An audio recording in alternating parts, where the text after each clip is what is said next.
अरे सर, तभी तो और भी अचंभे की बात है कि इतना सब कुछ हो जाने के बावजूद जो लोग हिंदुओं को मंदिर में घुस करके पीट रहे हैं, वही लोग इंदिरा जी की हत्या की झांकी निकाल रहे हैं।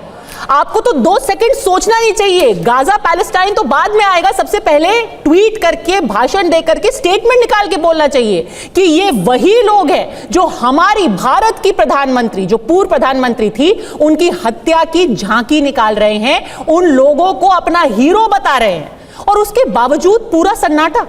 पर विनोद बंसल जी, क्यों ये कांग्रेस के खिलाफ माहौल बनाया जा रहा है? वरुण पुरोहित पूछ रहे हैं। पद्मजा, एक सेकंड, एक जवाब मेरा। पद्मजा प्लीज, एक सेकंड, विनोद बंसल जी को बोलने दीजिए, फिर मैं वापस आपके पास आऊंगी। विनोद जी, ये तो राजनीति है। विनोद पद्मजा जी, देखिए, वरुण पुरोहित जी ने बड़ी चतुराई के साथ में अपने लीडर ऑफ अपोजिशन को या राहुल गांधी को या पार्टी के इनके जो बड़े वरिष्ठ नेता हैं उनको बचाने की कोशिश करी, लेकिन वरुण पुरोहित ने एक शब्द उस पटियाला के एमपी के ऊपर नहीं बोला, जो कि कल घटना की सूचना आते के साथ ही जिस तरह से वो उन अपने अलगाववादियों के साथ खड़े हुए और सीधा सीधा कनाडा के, जैसे लग रहा था कि भारत के सांसद ना होकर के कनाडा के सांसद हैं, उस पर तो अभी तक कांग्रेस नेतृत्व ने माफी नहीं मांगी।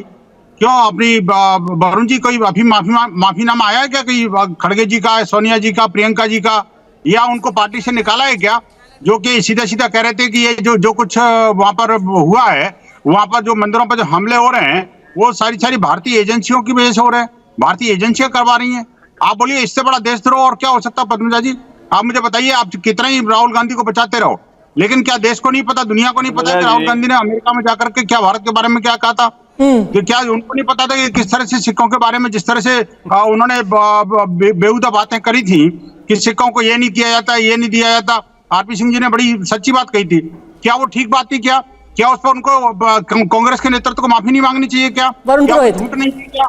और ऐसे ऐसे ही भाषणों के कारण जो है ना, ये अलगाववादी देश भर में हिंदुओं पर हमले कर रहे हैं और देश के बाहर भी हमले कर रहे हैं। एक अलगाववादी सेंटिमेंट को हवा दी जाती है, नतीजा ये होता है। वरुण जी, अब तो कटोगे, हाँ। तो तब ये वरुण जी बिलबिला जाते हैं। बांटने की राजनीति का नतीजा। वरुण जी, जब प्रधानमंत्री जाके पद्मजा जी जब विदेशी धरती की बात कर रहे हो, भारतीय मोदी जी जाके भारत प्रधानमंत्री जाके कहते हैं 2014 से कोई पहला हुआ, भारत में पैदा हुआ, ये लोग ये बोलने नहीं देंगे, वो एक्सपोज हो रहे हैं। पटियाला के एमपी पे बोलिए, आप बोलने नहीं दोगे तो पूरा दुनिया ही देख रही है। पटियाला के एमपी पे सीधा सवाल पूछा जा रहा है हो रहे ना, क्या बोलने देंगे? क्या पटियाला का गांधी क्या बोला था पता है आपको? बोलने देंगे जब बोलेगा ना कोई आदमी, ये तो लोकतंत्र जानते ही नहीं है, इनकी लोकतांत्रिक मानसिकता ही नहीं है, फांसीवादी मानसिकता है, दूसरे को बोलने नहीं देना। आपकी फांसीवादी मानसिकता है। आप कौन हो जो माफी मांगोगे कांग्रेस पार्टी से? आपका कोई कॉन्स्टिट्यूशनल स्टेटस है क्या जो माफी मांगोगे? मोदी जी से मांगो माफी। अरे मोदी जी से मांगो माफी। क्या कहा था उन्होंने? भारत में पैदा होने में शर्म आती थी 2014 से पहले। अब की बार ट्रम्प सरकार क्या क्या नहीं करके आए बाहर समझ। आप सीधे टॉपिक पे आइए। टॉपिक आज का बहुत ही साफ है, आप बोलिए, पर आप मुद्दे पर बोलिए। आपसे सीधा सवाल पूछा जा रहा है, अगर कोई कनाडा में हिंदुओं को मार रहा है और कोई दबे स्वर में नहीं, खुल करके उनका समर्थन कर रहा है, कह रहा है कि बड़े एजेंसियों का काम है, अलगाववादियों के साथ खड़ा है वो, तो ये क्या मानसिकता है?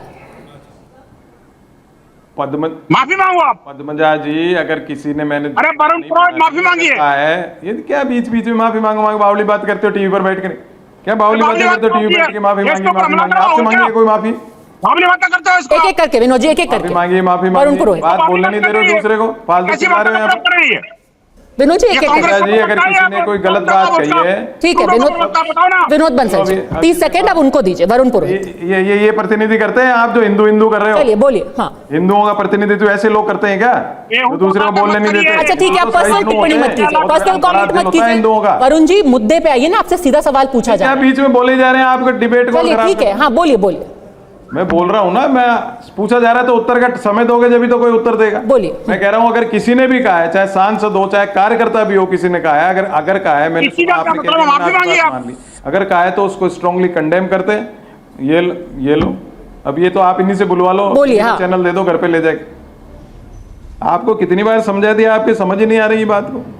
मैं कह रहा हूं अगर किसी ने भी कहा है तो गलत कहा है तो उसको तुरंत प्रभाव से स्ट्रांगली कंडेम करते हैं हम, और सभी को करना चाहिए कंडेम। आप जो हिंदू हिंदू बोल रहे हो, मैं कह रहा हूं भारतीय मंदिरों पे बात करता हूं, मैं भारतीय शब्द का उपयोग करता हूं। भारतीय मंदिरों पे किसी भी प्रकार का अटैक हुआ है तो सबको मिल करके उसको कंडेम करना चाहिए, और भारत को, पूरे भारत को यूनाइटेडली खड़ा होना चाहिए। मैं सुबह से देख रहा हूं ये यूनाइटेडली खड़ा होने की बात हम करते हैं, उसके बाद भी कांग्रेस ऐसा, राहुल गांधी ऐसा, ये ऐसा। अरे भाई 10 साल से आप कह रहे हो विश्व गुरु बन गए और मोदी जी सबसे ज्यादा पॉपुलर है, तो राहुल गांधी की क्या बिसात है? राहुल गांधी कहने से दंगे हो रहे हैं दुनिया में जगह जगह। ये सोच विचार के तो बोला करो। आप ये कह सकते हो कि राहुल जी ने क्यों नहीं ट्वीट किया, इतना टाइम, इतने घंटे क्यों लगे, ये प्रश्न फिर भी आप भाई आपको तुरंत करना चाहिए था, लेकिन अब राहुल गांधी के बयान से हो गया। राहुल गांधी के बयान से फिर मोदी जी तो फेल है ना राहुल गांधी के आगे।